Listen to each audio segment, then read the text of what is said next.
Welcome back, everyone. I hope you've enjoyed this afternoon's workshops in whatever state that you're actually in at the moment. I'd like to introduce you to Guy Bentley, our closing address for us today. He's the CEO of Blue Mountains International Hotel Management School, has been there for 11 years. Prior to that, he spent 17 years in TAFE, New South Wales as a manager, and prior to that, ran his own consultancy business specialising in the hospitality area. Today he's going to talk to you about sharing some of his tips on what great customer service is all about. Thank you, Guy.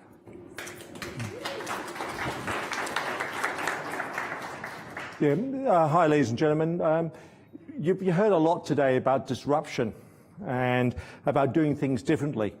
In life, I think I've heard that many, many times, and there's been great occasions in my life where everyone comes along and says, we've got the latest idea, you need to all have it. And I think, oh my God, I don't know anything about that. Let's quickly invest in that and invest very quickly. But generally in life, things move along at a normal pace. And there's what I mean by normal pace, a customer still wants great service. Your customers are your students or the industry, and they still expect a level of service from you. You are trained to be teachers or educators or facilitators of learning or whatever modern way you like to call yourselves today. But what you're doing is providing a service. To provide a service that's the very best it can be.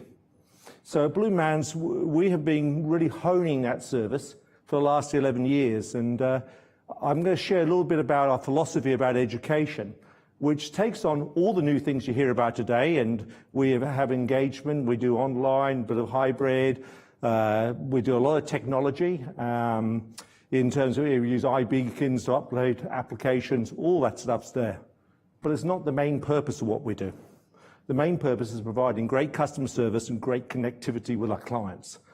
And so I think it's really important we share that. I always talk about an old story, because I actually, you probably noticed I'm not as young as some of you in the audience. I did get my hair done today and things like that. But if you take, I remember when the first microwaves came out in hospitality, and everywhere across all the cookery shows were microwave cuisine. And we're going to have the great, you don't need any other cooking device in the kitchen. We just need a microwave. And everyone's showing you how to poach an egg in the microwave, how to boil an egg. In fact, it's much easier to put a pot of water on the stove and cook an egg in the pot of water, and it works out better. Yes, you can do it in a microwave, but it's actually slightly more complicated. So some of the stuff that comes along, which is great and looks new and shiny, works very well, and some of it needs to be adapted. And it's up to you to look at everything you learned today and take the bits that connect with your customer. Your customer could be 17, 18 years of age, and some of our customers at Blue Mountains are 42, 43 years of age, and they have different technology needs or different engagement needs. If you look at my household, I have lots of teenagers in my household, and they don't engage in conversation very often unless it's digitized. And they like things on a phone. So if I want my daughter to do something, I may send her a message on the phone and she will respond. If I call her from the other end of the house, she won't respond, yeah? So I've learned ways of adapting my messaging to my customer, which in that case is my daughter. So some of the things I just want to talk to you about is some simple philosophies about how you take today's, all the things you've learned today about disruptive space and put it in with great customer service. So, transformational educational philosophy. Blue Mountains, when you start there, it's about transforming you as a person to give you the skills to take on your next challenge. So, why would you go to Blue Mountains? Well, it's a hospitality management school. Or you want to work in the hospitality industry, and the key words is management and international. So, you want to work in a global business, you want to be internationally credible, and you want to have skills in leadership. Excuse me. There you go. So the first thing we do is start with a vision. It's very boring, very typical business. Business has to have a vision, and we had a vision to be the leader of transformative hospitality business education. Transformative. Transforming what? Transforming the industry, the person, or the path. When you look at some of our students, they do not look like hospitality managers day one. 1 year later, they're starting to look like, well, maybe they could work in the industry and you may employ them. Second year they come back, you're starting to get very impressed by them. By the third year, you think they're already running businesses if they're not already running your business. And it's literally what happens to you as a parent in a household. So as a parent, as your child grows up, there's a stage in their development, in their transformation, where you're trying to tell them things, and they're telling you how to run your life. And then they're judging you about your parental skills or your teaching skills. The same thing. If you got them questioning your abilities or your insight or gaining that curiosity about life and helping you learn to be better as a person, as a teacher or a manager of your business, you've actually started to transform them because they're starting to use their brain for better, to actually work out in their heads how to be a great leader. So this has to be encouraged. We have a philosophy called the 3 pillars, and very simple philosophy, and you would have seen it in many places, but it involves about 3 things. One is respect. And the first thing is a very old concept, respect. It's about everyone likes to be respected. As a parent, I like to be respected, but whether I get it or not depends on how I adapt my message or my communication with my client, my child.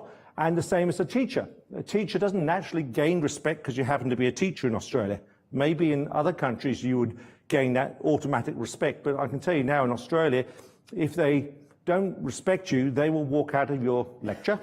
They may not even come to your lecture, and the absenteeism rate goes up, and one of the indicators we look is about attendance in class, whether the teacher's getting respect, and about putting pieces of work in on time and doing the work to the best of their ability.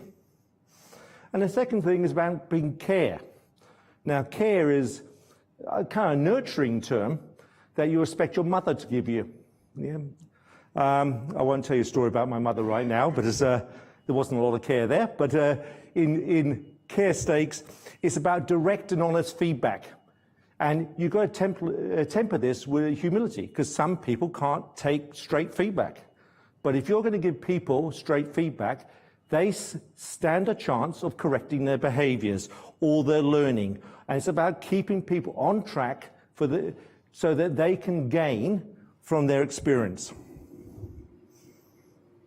The third thing the philosophy is about is trust. And that's a word that's bandied around all over the place. I hear in Laureate as trust, and trustworthiness is one of the ultimate goals. Do you trust your boss? Do you trust the person you're working for? If you're a student and you want the best out of students, they have to trust you, and you have to trust them. And we have all those devices in all our education to check plagiarism, copying, cheating, all the rest of it.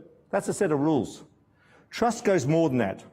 It's the privilege of taking that responsibility of being part of a person's growth process, and they're trusting to let you in, and you then have to honor that trust. And some people don't immediately want to take up that trust or that responsibility. So it's about you partnering with them. So very, very simple here. It's how do we get in our students, here's some students from the first days, they come to Blue Mountains. I do like the one in the center that says, I have an issue. Those are all actually managers in the industry. That was about 4 years ago.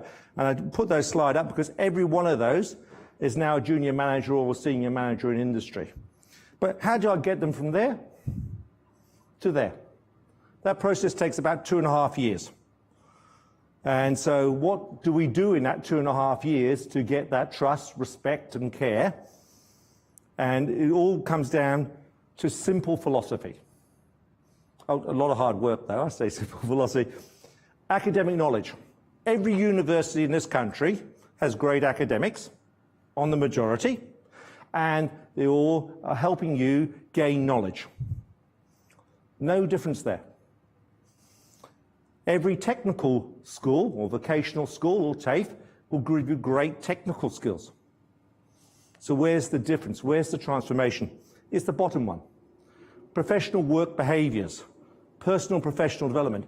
So at Blue Mountains, we spend a lot of time working in that area with our customers. It's modelling behaviours. So you see me here in a suit and tie. If you see me on the weekend, you won't recognise me. I don't shave. I look like a garden labourer because that's where I spend my time. And my wife says, you're not going out looking like that. And I said, why? But that's appropriate for what I'm doing on the weekend. When I'm at work and I'm modelling behaviour to be a 5-star or a 4-star hotel manager, the expectation they'll wear a suit. They'll wear business dress. They will model a set of behaviours that will allow them to be easily moved from the training situation or the school situation into the workplace. So there's 3 outcomes which the whole of our education is based on. The first is business-focused education. Now, we all talk about learning business, and you can talk about learning economics, accounting, all the business subjects. But what's business-focused? Business-focused is about making sure that when you put the case studies together, you use case studies that are real life. They're from real industry. They're from students sharing. And not all the knowledge sits at the front. Very little knowledge sits with the teacher. I'm sorry to say for a group of teachers, you do not own all the knowledge. In fact, we only own a small part in a room of 30 or 40 people. And if we can facilitate the knowledge and the sharing of that knowledge in business and their parents' business or where they adapted their learning, and you're talking in some of our classes, we've got people in masters who have held 3 or 4 businesses before, all sharing that knowledge. A great wealth of knowledge is obtained. Job-ready skills. What's job-ready mean? Job-ready to me, it means when you walk into a business, when you finished with us, you walk into a business, you're immediately valuable to that business. So you add value to the person who's going to give you money for that piece of work. I think today you learned about Airtasker and OneShift and all these wonderful ways of engaging your first steps into industry. But the very basis, when I hire someone, I want them to be immediately valuable.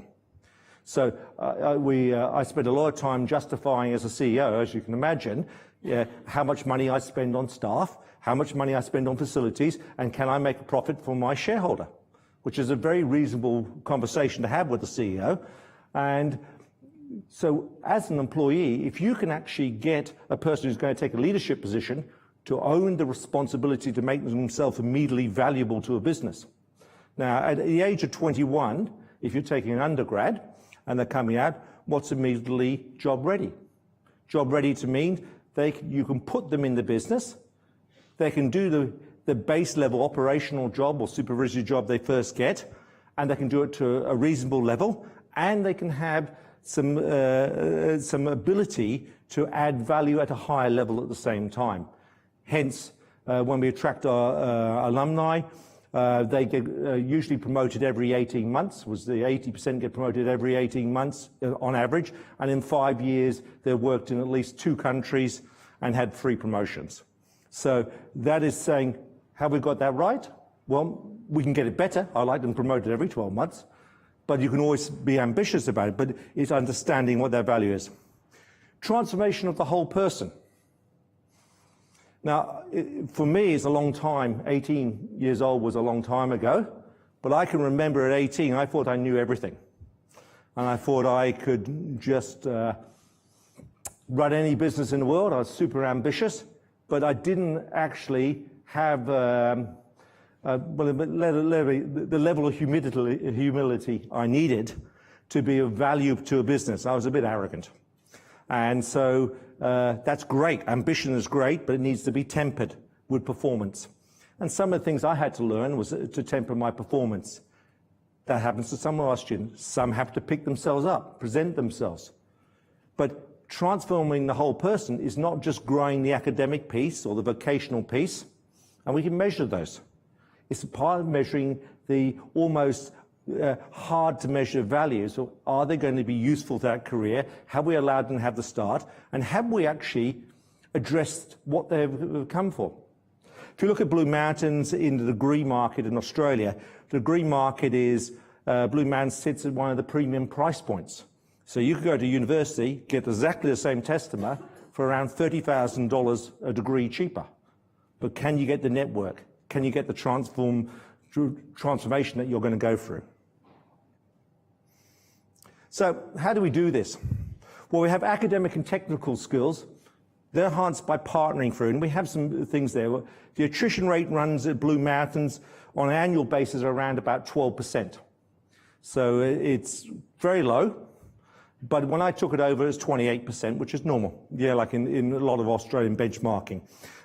So how do we do it? We make it extremely difficult for you to fail. So we spend all our time, so you have to put more effort in failing than passing. So we have a Centre for Academic Learning and Support. Everyone goes. And when you don't need it anymore, you elect not to do it. But right at the beginning, everyone must go and get support. And this is basic stuff like referencing, how to access a library, all the basic skills. And it's not digitized, it's a human being saying to a human being you can do it. And we have the digital support, and we have iBooks. There's at least 3 ways to access everything. The next thing, we have an academic intervention program. After the first 3 weeks, and you had some assignments, and you're not going that well, you have 2 kind of dinners on Family Fortune. I'm not going to watch that. Yes, I do. But you have 2 misses. You're not allowed to have a third without having academic intervention. So academic intervention, we allocate you a learning partner, a mentor. So one of the teachers will actually become your study partner. So you'll come on and you'll be paired with that teacher, and you'll go and have some counseling and some advice. They don't need to be a person from that discipline area. They just need to be someone who's actually interested in you as a person. And it's amazing, if you look at some of the research where they put grandmothers with students to support them who knew nothing about topics, the students perform better. It's about showing that you're actually genuinely interested, and we're going right back to the beginning. Highly proactive industry relations department. So bringing the industry in, constantly making the students understand what industry requires. And that's having real live people saying, this is what I want, this is how we do it, engage the industry, taking assessments that are used in industry, pieces of work from industry and using them for your academic assessment. Extremely important. We have an interface of normal industry speakers. Every week, we have compulsory industry speakers. So every week, it's really hard to get away from the fact this is what the vocation you've chosen. There's someone telling you about what the industry is. So can you imagine happening for you for 2.5 years? You're going to actually have some knowledge of the industry without going out with a total vision, to say. Peer-to-peer mentoring. Our second-year students mentor the first-year students. So we look at the people who are strong enough, and we offer them peer mentoring scholarships. And they mentor in applied areas and academic studies, and it's peer-to-peer support. They're not replacing the teachers, they're adding on top. So most of this is not about replacing, it's about adding value. Then in the area of professional behaviours, these are honesty, integrity. All our policies and procedures in the whole place are built on this. And there's a list of 26 altogether, but I just put some for you. But every engagement we have is about being as honest as you can. It's okay to fail. We all learn by doing things wrong. It's very unlikely you've got everything in your life right the first time. And I can tell you that I certainly haven't. But falling off a bike as a child, you get on again, you get right again, and you get encouragement. And eventually you can do it. It's the same for students. Respecting all others. No tolerance of harassment or bullying or anything there to show disrespect. Respect is utmost, because when a person feels respected, they feel safe. It's a very threatening environment, learning. You're exposed yourself. Business professionals and all your interactions. So when you're doing feedback as a teacher, we have to be very careful of how we give that feedback. And it's like you're doing it in a real life workplace. You can't just go and write, this is a load of cobbler. Sorry, I can use some other language, which I normally do. But it's very important that the student understands what it is, because it doesn't translate across cultures. And it can be extremely offensive to people. So you have to be very culturally sensitive there, which moves on to teamwork.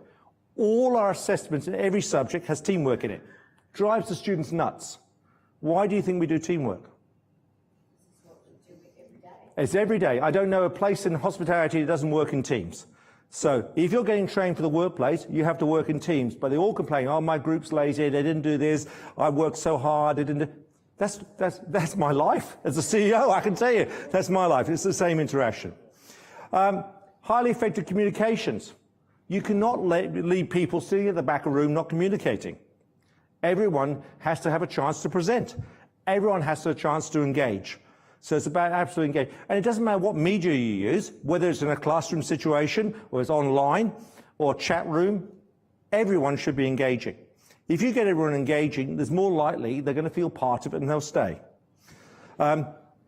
Creating a curiosity for learning.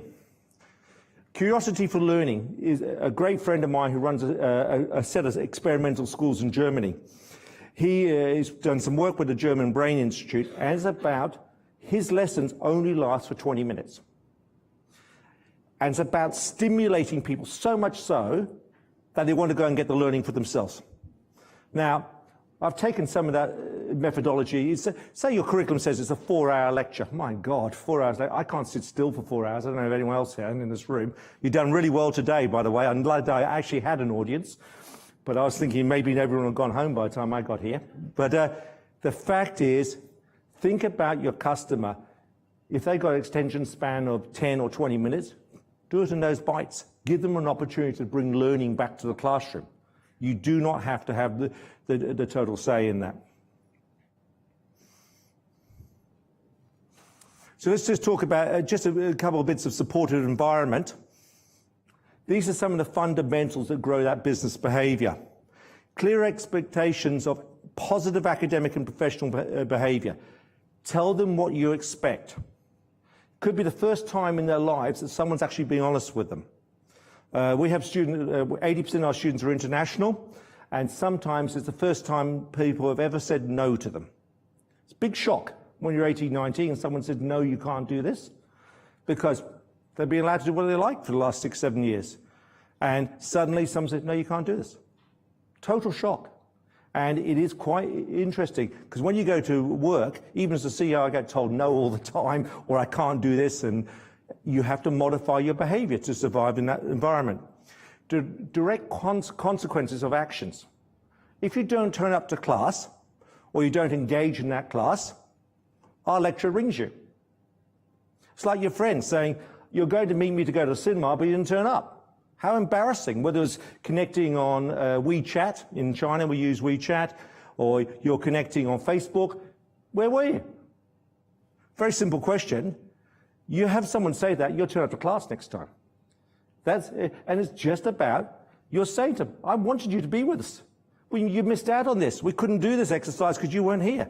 I really wanted you to be part of this today. And concentrate, don't hand an assignment in. We all give 0, we've all done that before, but the fact is, there's a reason why someone doesn't hand a piece of work in. It's a lot more than they just haven't done it. It's their anxiety, there's something going, dig deep, get an understanding of them, and then you make arrangement for them to be successful in the future. Multiple opportunities of contact. So we have a relationship of contacts where we have teacher contacts, we have a campus life coordinator who's the non-threatening person, that's mum on our campuses. Anyone can ring them up for any reason and they negotiate with you and the teacher if you're the student. So they're your advocate. So sometimes teachers with doctor titles or professor titles are very, very, CEOs are disgustingly scary, you know? But I changed my title to Center for Emotional Outbursts, which is probably what I deal with most of the day. So the other part of community ethos, have a sense of community, doing things for others. If you're doing things for others, people are like, so we do a lot of charity work, a lot of project work that goes out to support other people. And it's not just the charities I want to support, it's the charities our community wants to support. sensible and genuine care. I think those are the main things for you, but I'll leave you with 3 guiding questions. So if you're a learning partner, because I'm looking at my time and it's near the end of the day for you, one of the big questions you've got to ask is what got you here? So when you say to a student they're having a problem or they're having problems, what got you here? Why do you sign up to Blue Mountains? Why do you bother to enroll in this course? What's got you here? Was it your parents? Was it you? Was it a desire to join this industry? Because you have to gain understanding of a client before you can even talk about it. It's like you're in a department store and you're selling shoes. What are you here for? What occasion is it? Will this behavior or what you're doing get you to the next level?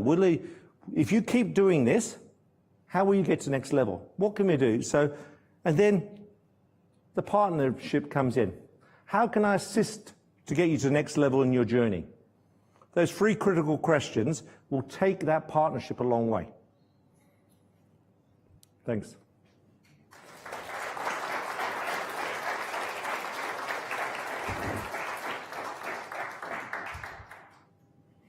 Thank you very much, Guy. We have got chance for maybe 1 or 2 quick questions. Anybody? Or you all want to go home, like he said? Okay. Thank you. Look, it's been an extremely long day, I know, for everybody. I really do want to thank you for being such a fantastic audience today. It's been really great. My thanks to Guy for coming along and hopping in and what his busy schedule is like in particular, knowing where he has to rush off to other meetings as well. So thank you very much for that. A very special thank you to Richard and his team from the digital media guys for back. Especially to Sue in Melbourne and to Warren in Brisbane for standing by and helping up there. My thanks to Ruth, Jeannie and Paul in Sydney for handling things down here. And I know there's a lot of other people behind the scenes. But thank you very much for our first foray into it. Eddie, I think you can say it was very successful. So well done to you and your team as well. So thank you very much, everybody. We look forward to getting your feedback as you go along. Thank you. Thank you.